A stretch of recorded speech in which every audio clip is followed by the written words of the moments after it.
One of the most important questions in personal safety is surprisingly simple.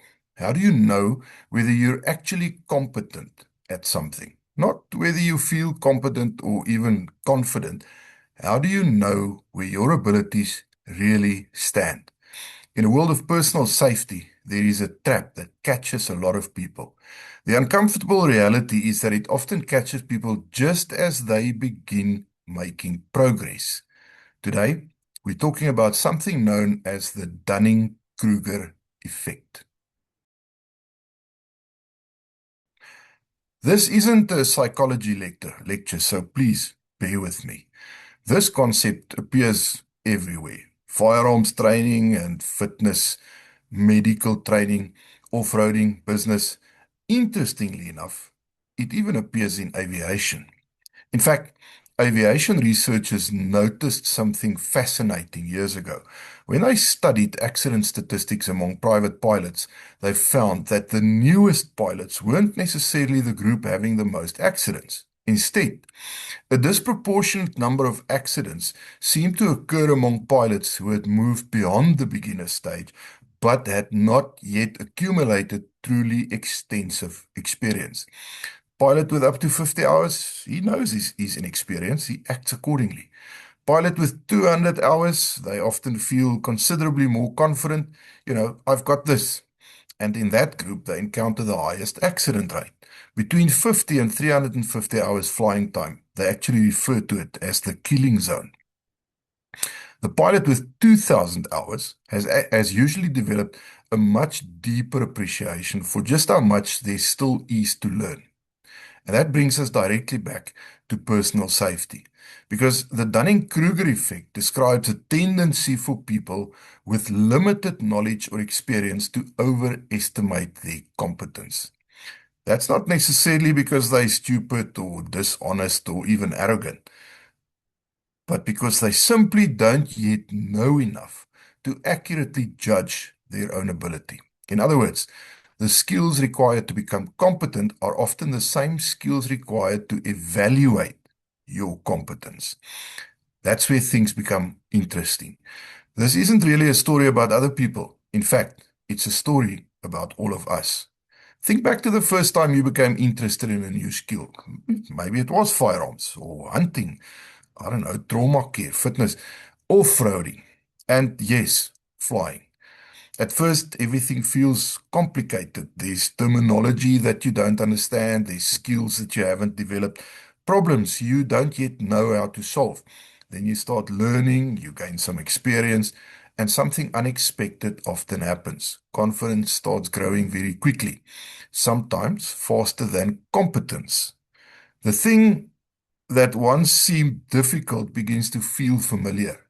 Familiarity can create a very powerful illusion. We can begin to think that we have now figured it out because we haven't yet discovered how much there is still to learn. This is where the Dunning-Kruger effect becomes relevant.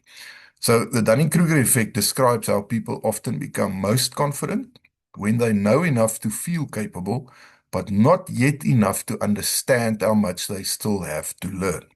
So the danger isn't that people know nothing.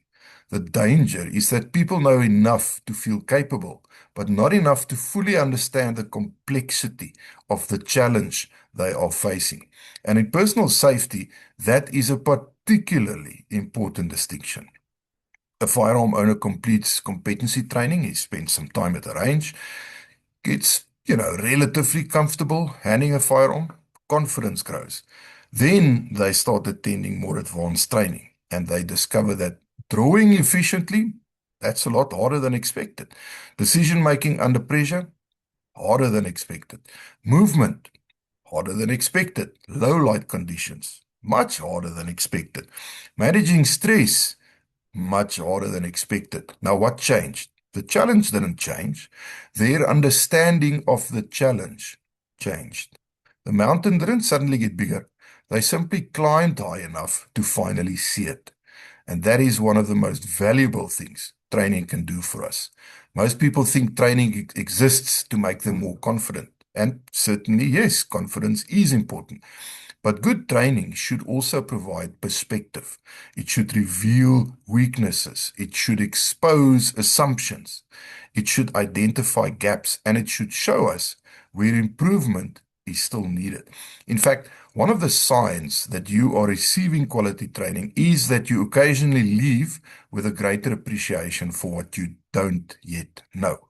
It's not failure, it's growth.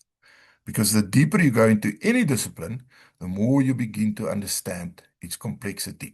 If you talk to experienced shooters, and the same goes for experienced pilots and hunters and medics, experienced instructors, one thing that you often notice is that truly competent people are surprisingly careful about making absolute claims. Not because they're uncertain, not, but because they are aware, because they understand variables, they understand context, they understand how quickly situations can change, and they understand that learning never really ends.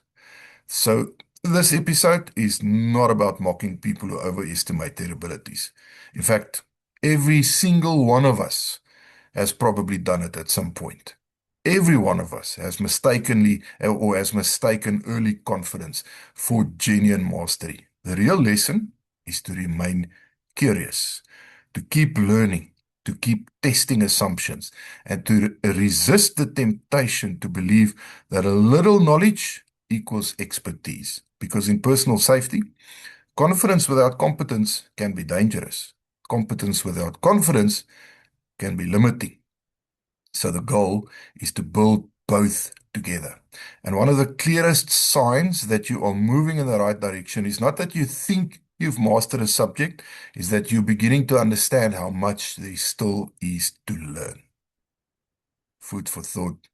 Stay safe, stay aware, stay informed.